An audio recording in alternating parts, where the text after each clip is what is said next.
राधे राधे महाराज जी। महाराज जी, क्या संन्यास मार्ग मुक्ति के लिए आवश्यक है?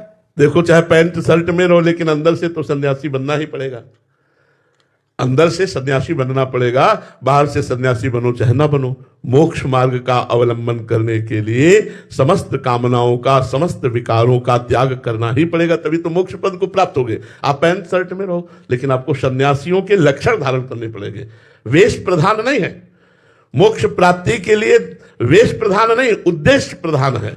अगर आपका उद्देश्य ठीक है तो आप पैंट कोट में भी महात्मा हैं, आप पैजामा कुर्ता में भी संत हैं, और उद्देश्य ठीक नहीं है तो संत वेश में भी आप गड़बड़ है। संत वेश में भी, वेशधारी हरि के उर साले, तो सन्यास तो लेना ही पड़ेगा। वो मन से सन्यास लेना पड़ेगा। तन को भले सन्यासी न बनाओ, तन को पैंट शर्ट जैकेट ऐसे रखो, लेकिन मन को वैरागी बना दो, मन को सन्यासी बना दो। ये तो बनाना ही पड़ेगा, बिना इसके बनाए मोक्ष सुख नहीं प्राप्त होगा। तन पर विशेष कोई बात नहीं, ये आचार्य कृपा से, गुरु कृपा से हम लोगों के मार्ग हैं जो गुरुजनों ने दिए, उनको धारण किए हैं। लेकिन मोक्ष के लिए मन का सन्यासी होना अत्यंत अनिवार्य है। अगर मन सन्यासी नहीं है तो मोक्ष सुख प्राप्त नहीं हो सकता। समझ पाए आप? तन का चाहे जहां रखो, किसान बना के रखो, नौकरी में रखो, व्यापार में रखो, काले कपड़े पहनो, पीले पहनो, नीले पहनो, लाल पहनो, ये हम लोगों के आचार्य परंपरा के मिले हुए हैं, गुरुजनों के द्वारा दिए हुए वस्त्र है। हम कोई मनमानी नहीं पहने, ये जैसे अपने लोग पहने, अपने आचार्य और गुरुजनों के द्वारा दिए हुए पहने। पर मोक्ष प्राप्त करने के लिए मन का सन्यासी होना अत्यंत अनिवार्य है। वेश संन्यास का ना हो तो भी मोक्ष की प्राप्ति हो जाएगी। अगर वेश संन्यास का है और मन रागी है तो मोक्ष नहीं होगा। सारे विषय भोगते हुए भगवत प्राप्ति हो जाए, ऐसा संभव है?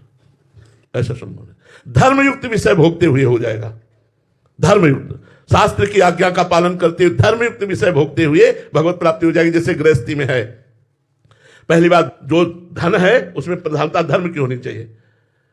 लोग धन कमाने के लिए, हम धर्म के लिए धन कमाएं और धर्म से युक्त होकर धन कमाएं, क्योंकि हमारे परिवार का पोषण, हमारे समाज का पोषण ये हमारा धर्म है, इसलिए हम धन कमाएं।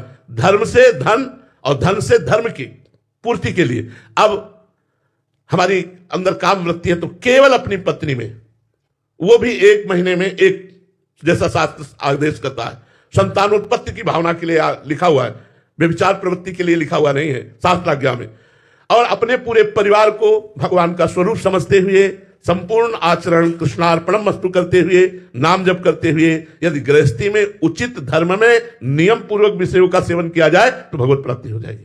ऐसा नहीं कि पशुवत आचरण करे, मनमानी खाए, खूब शराब पिए, मुर्गा खाए, व्यभिचार करे, बोले हम गृहस्थ हैं, नरक जाओगे, नरक की प्राप्ति होगी। अधर्माचरण करने वाले को नरक की प्राप्ति होती है।